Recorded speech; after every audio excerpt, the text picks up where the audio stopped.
All right, so today we're going to be going over two muscular endurance tests. The first of which is going to be the 1 minute push-up test, followed by the plank test.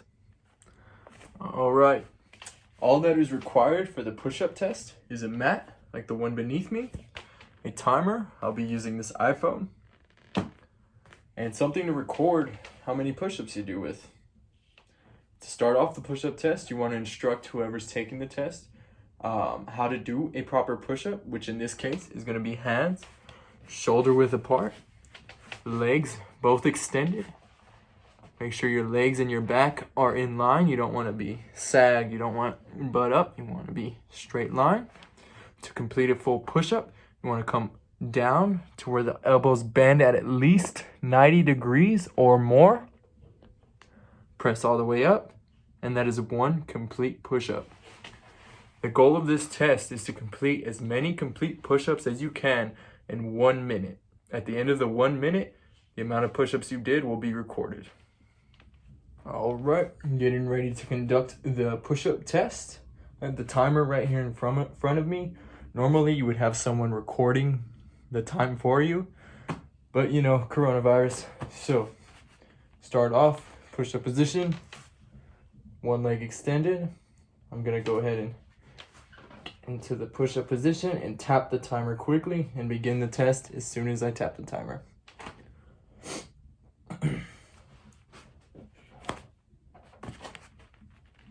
One, two, 4, 20, 22, 23, 24,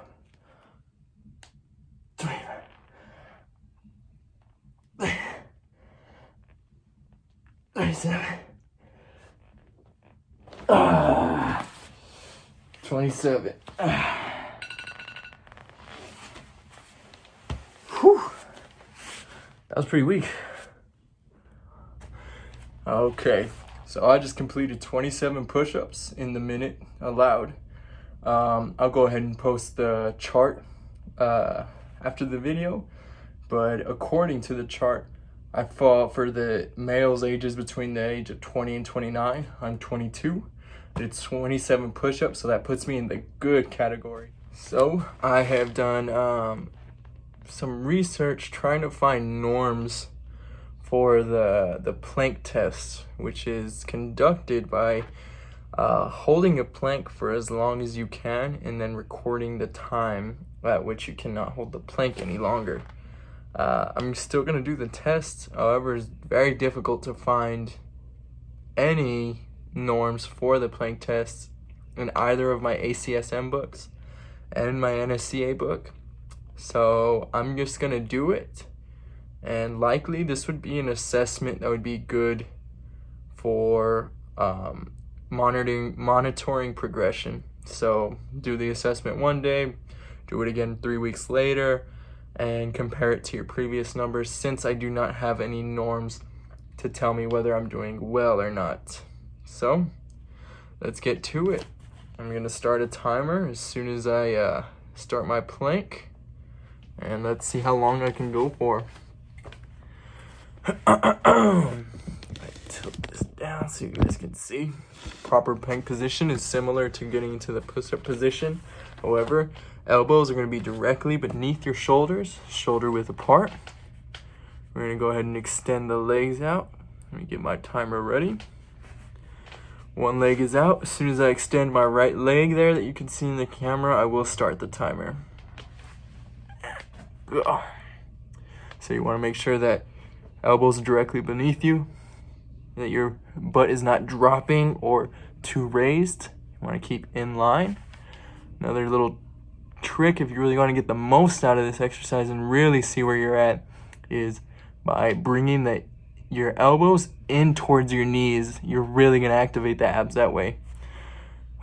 So we're here sitting tight at 30 seconds. See how much longer I can do this. So I'm fatiguing out a little bit here at a minute. Let's see if I can do a couple more seconds.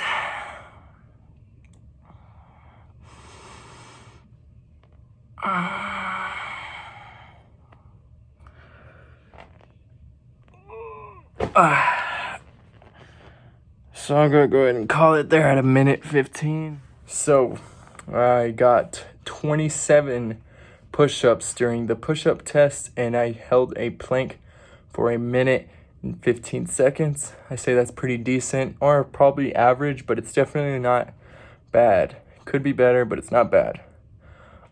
My population specifically is a single leg amputee, specifically with a transtibial amputation. So with the use of prosthetic, thankfully, there's not much or any modification that needs to be done for either of these tests. As long as they have the proper equipment and their prosthetic is working as it should be, there's no modifications to be made, and you can use the same test norms for a person with an amputation. Thanks for watching. Please give me 100.